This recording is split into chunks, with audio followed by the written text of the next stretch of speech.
There are places along this coast where the sea doesn't sleep, where the tide breathes, where something older than time itself stirs beneath the salt and stone.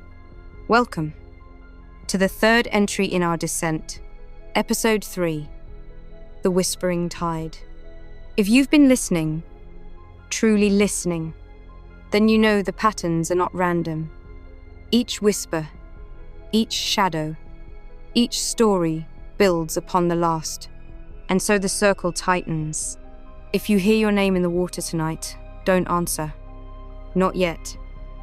Let the sea take you deeper. And if you find yourself changed by what you hear, then pass the story on. Whisper it forward. The tide remembers, and so must we. The tide was wrong. I stood at the edge of the beach, my boots sinking slightly into the damp sand, watching as the water curled in lazy, unnatural patterns along the shoreline. It was almost midnight, the moon heavy in the sky, casting silver ribbons across the restless sea, but the tide did not move as it should. It was breathing. In and out.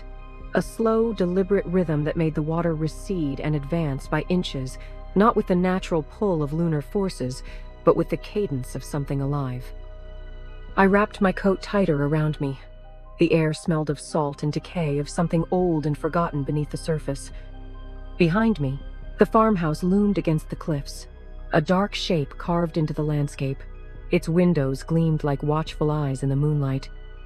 It had been 2 weeks since I arrived in this remote corner of Wales, and the whispers hadn't stopped. I'd come here seeking some time alone. I was retreating from the weight of the book that had written itself, from the faceless man who had watched me from the standing stones. I'd burned the manuscript. I had told myself the nightmare was over. But the whispers had followed me here, to this secluded cove miles from where I'd first encountered them. At first, they were faint, a murmur of sound just under the crash of waves, words I couldn't quite catch. But each day, they grew clearer, louder. And now the sea was speaking. The first time I noticed the carvings was 3 days ago. I had taken a walk down to the beach, hoping the briny air would clear my mind, when my foot struck something hard beneath the sand. A stone, half buried in the wet earth. When I crouched down, I saw it was covered in symbols. They were etched deep, angular, interlocking like a puzzle. Not Welsh, not Latin.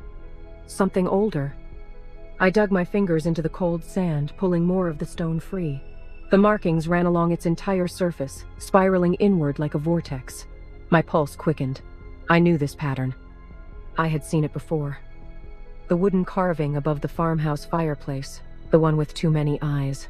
The symbols had been hidden in its grain, curling around the watchful faces. I'd noticed it the day I arrived, felt a strange vertigo when I looked at it too long. But I'd dismissed it as tiredness from the journey, from the lingering nightmares of what had happened at my previous rental. As I traced the carvings on the stone, the tide shifted. The sound of the waves changed, not the rhythmic crash and retreat I had grown used to, but something else, a shuddering exhale. A slow, deliberate inhale. The water pulsed as if something vast was beneath it, waking. I stumbled back from the stone. The tide lapped toward my boots. It had risen impossibly fast. There hadn't been any warning surge, no natural build. And then I saw them. More stones, arranged in a loose, broken pattern along the shoreline. Some were barely visible above the sand, others tilted as if the sea had tried to reclaim them. I moved closer, my breath catching in my throat. Each one was marked with the same swirling sigils. A warning, a seal, a prison. I pulled out my phone to take photographs, but the screen went dark the moment I aimed it at the stones. The battery suddenly drained. A chill ran through me that had nothing to do with the coastal wind. As I turned to leave, something caught my eye. There was a flicker of movement at the water's edge. I squinted, trying to make out what it was. For a moment, I thought I saw a hand reaching from the waves, pale fingers stretched toward the shore. But when I blinked, there was nothing but the breathing tide. I couldn't sleep that night. The tide was too loud. It rasped against the shore, whispering with every retreat, a sound like voices just below the threshold of understanding. I lay awake in the farmhouse, listening as the wind rattled the old windows, as the walls seemed to shift with the weight of the whispers. Just the sea, I told myself. Just the wind. But as the night deepened, I heard something else. Footsteps. Slow, deliberate, moving along the shore. I sat up in bed, the hairs on my arms rising. The cottage was high on the cliffs, but the sound carried, clear as breath in my ear. I slipped from the bed and moved to the window, pushing aside the curtain. The beach was empty. Only the standing stones remained, half lit by the moon, but as I watched, shadows shifted between them, moving, waiting, watching.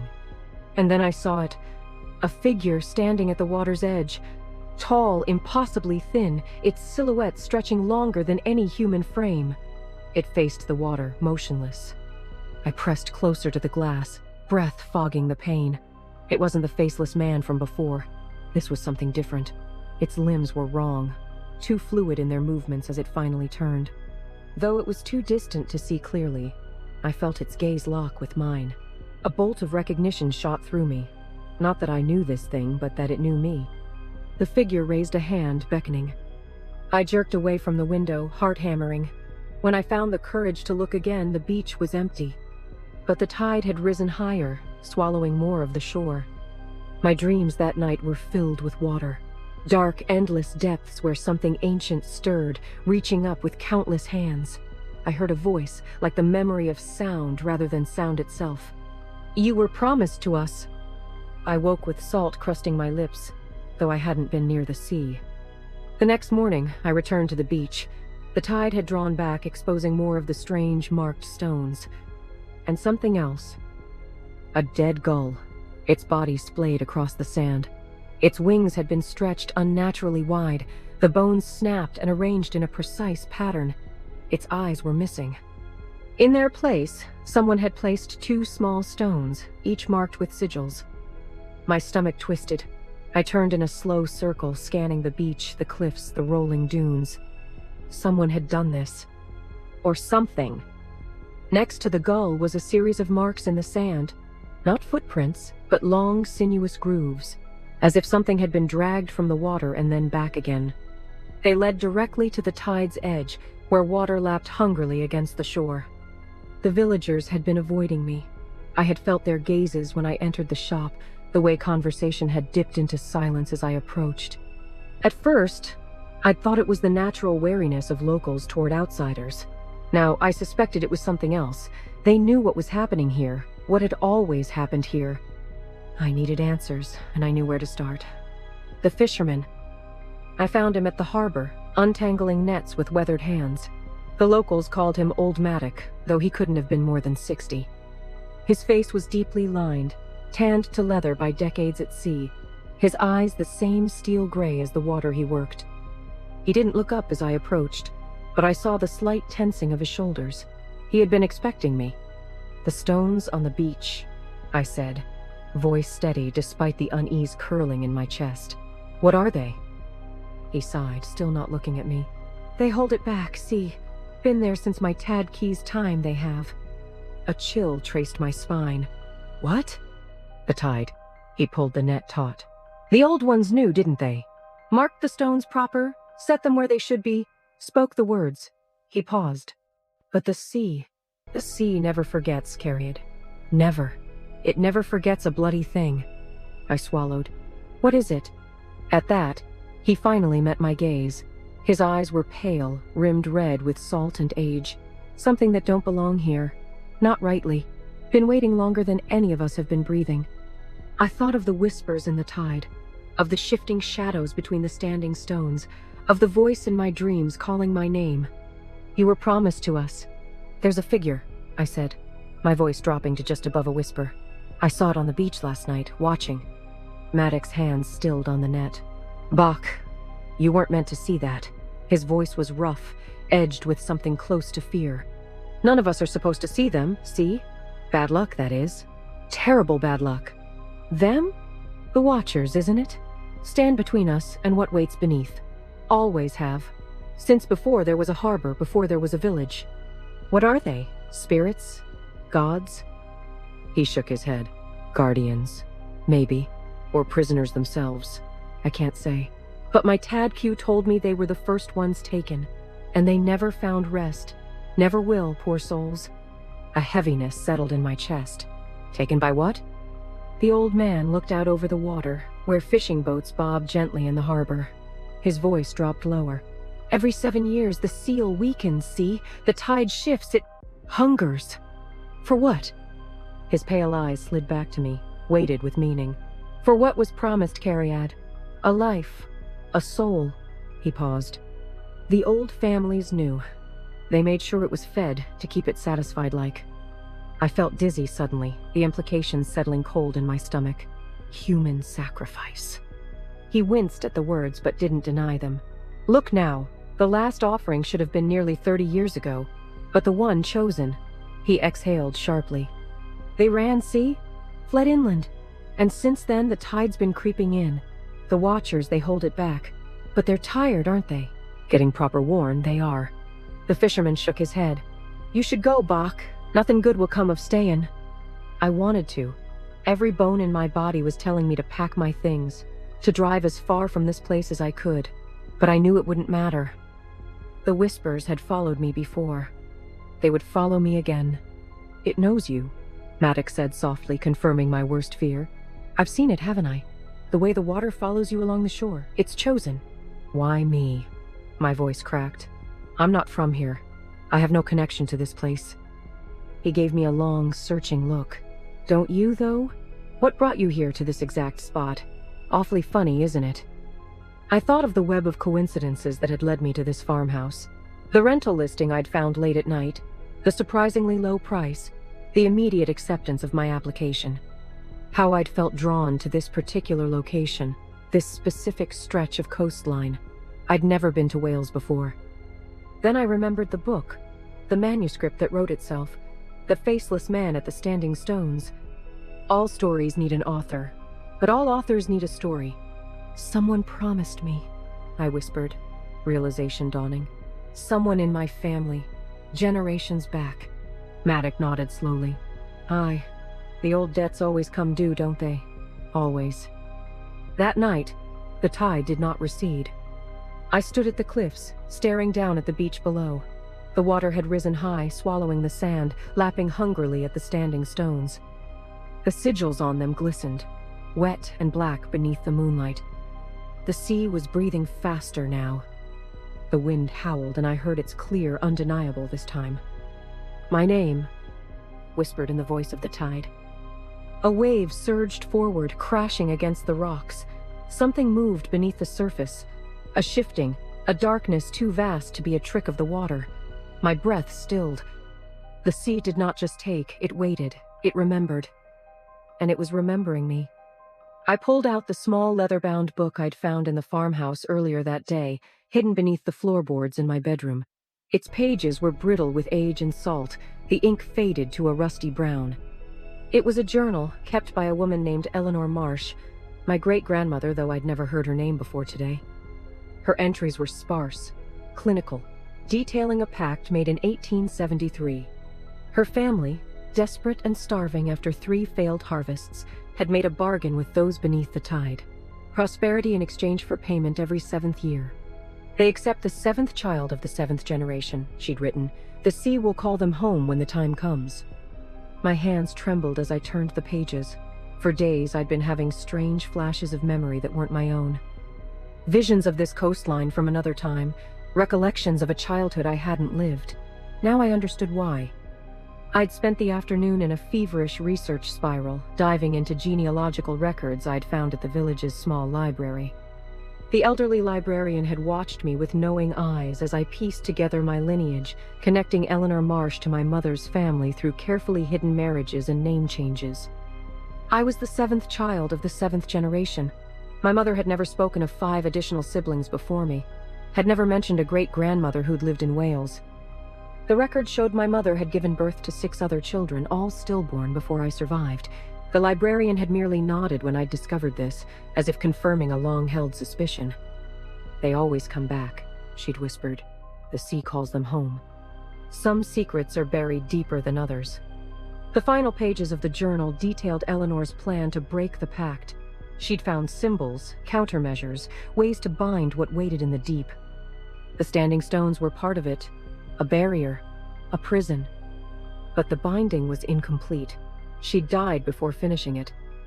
And now the tide was rising to claim what was promised. Morning came, but the tide did not lower.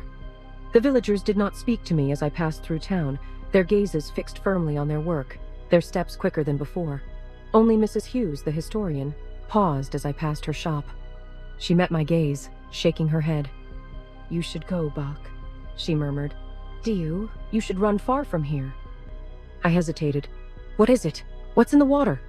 She exhaled, then looked directly into my eyes. "A debt, Cariad. A terrible debt." The words sent a pulse of unease through me. "Whose?" But she only shook her head again, retreating inside, the bell above her door ringing softly behind her. I turned toward the cliffs, toward the water that was waiting. When I reached my farmhouse, I found the door standing open, even though I'd locked it before leaving. I stood at the threshold, hesitant. This was like every horror movie I'd ever watched. Everything in me screamed to walk away, but this was real life, not a story. I told myself not to be so silly. Inside, seawater pooled on the wooden floors, trailing in a path to the fireplace. The wooden carving above it, the one with too many eyes, was weeping a clear, briny fluid.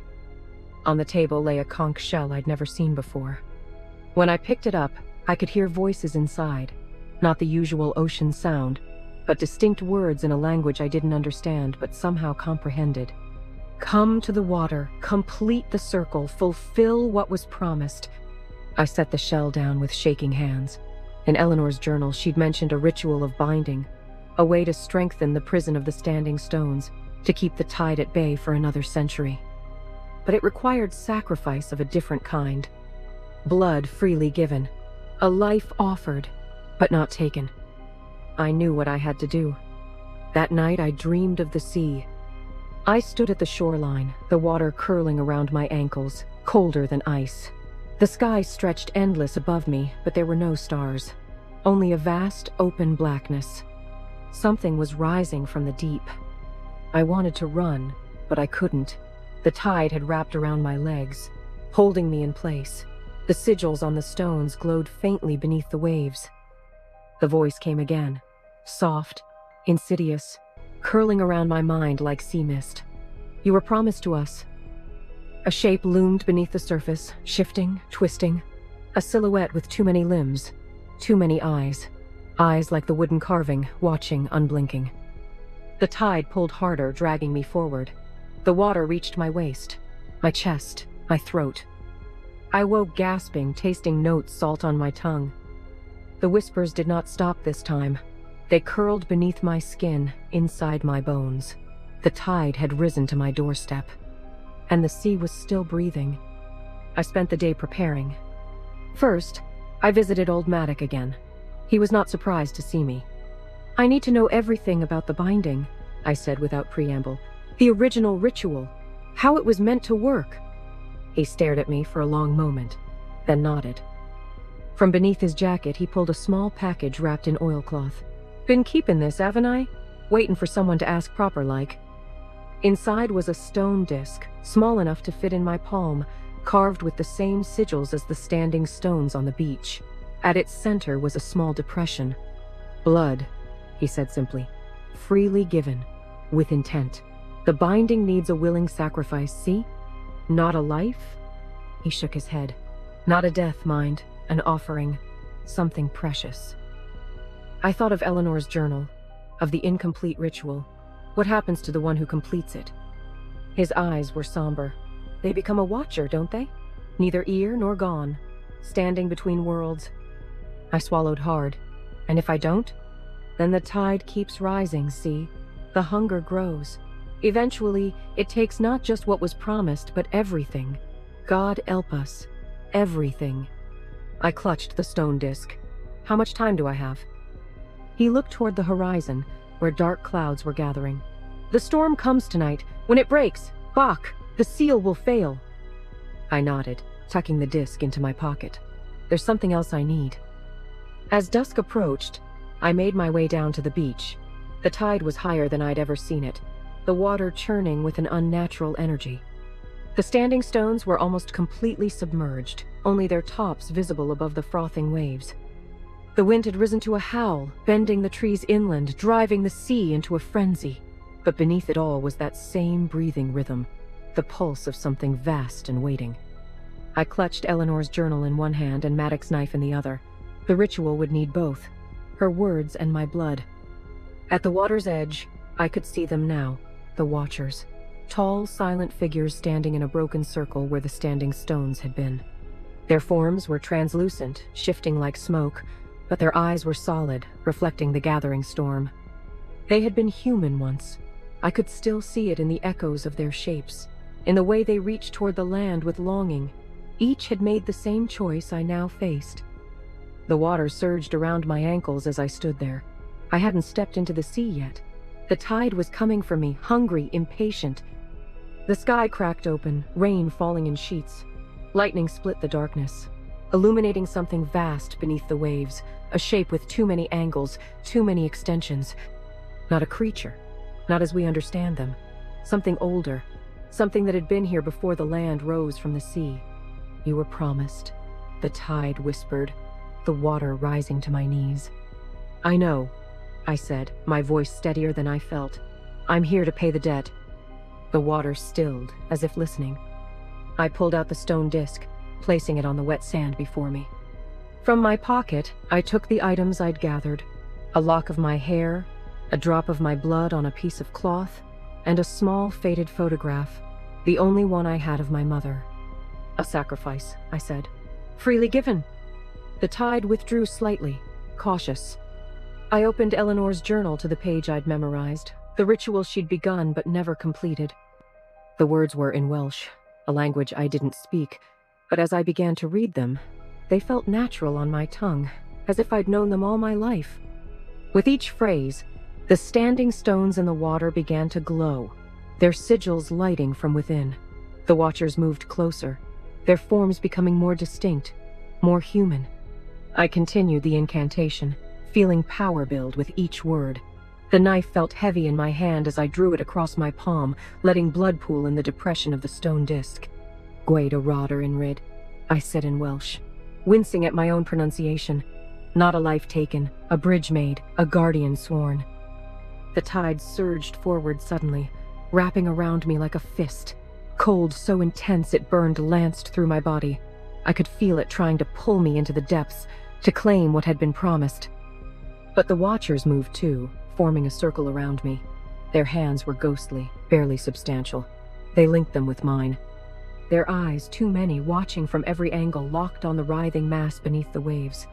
Not yours to take, they spoke as one, their voices like the memory of sound, ours to guard. The water retreated with a sound like a scream, leaving me gasping on the sand. The stone disc beneath my bleeding hand had begun to sink, drawing my blood into the earth. The sigils on the standing stones blazed brighter, a network of light spanning the circle. The barrier was reforming, the seal strengthening. But something was changing in me. I could feel it. A thinning, a stretching, as if parts of me were being pulled into the spaces between spaces. The Watchers' hands were more solid now as they gripped mine, their features becoming clearer. I recognized some of them from Eleanor's descriptions. These men and women had made this same choice over centuries, guardians of the threshold, neither fully here nor fully gone. The seventh child of the seventh generation, they intoned. The circle is complete. As the final words of the ritual left my lips, lightning struck the center stone. Thunder shook the beach. For a moment, everything was illumination and sound. Then silence. The tide receded, drawing back to its natural boundaries. The breathing rhythm was gone. The standing stones stood firm, their sigils now permanently aglow with a soft blue light. The storm broke apart, clouds scattering to reveal a sky full of stars. I looked down at my hands, translucent now, ghostly in the moonlight. I could see the sand through my fingers, could feel the pull of two worlds. The Watchers nodded to me, acknowledging their new companion. I was one of them now, bound to this shore, to the circle of stones. Neither living nor dead, but existing at the threshold. A guardian. The hunger beneath the waves had been contained. but not destroyed. It would wait. It would remember. But the seal would hold for another century. And I would be here, watching. As dawn broke over the sea, a young woman approached the farmhouse on the cliff. The letting agent handed her the keys, explaining that the previous tenant had left unexpectedly. The woman nodded, looking out toward the beach, where standing stones gleamed in the morning light. For a moment, she thought she saw a figure on the shore, watching. But when she blinked, there was nothing but stone and sand and the eternal tide. Inside the farmhouse, she would find a journal on the desk. Its first entries would be in my handwriting, a warning and a guide for the one who would come after me. The tide would rise again, the hunger would wake, but I would be waiting. We all would. The tide has drawn back. For now. But the seal is only ever temporary. The circle is closed, the offering made. And yet, somewhere on another lonely shore, the hunger begins again. If this story stirred something beneath your skin, a shiver you can't quite shake, a memory that doesn't belong to you, then perhaps you've already heard the call. Let others hear it too. Echo it in whispers, in clicks, in passing words, to those who still think the sea is just water. Like it, share it, let it be known, and return next week, if you dare. The other world is always listening.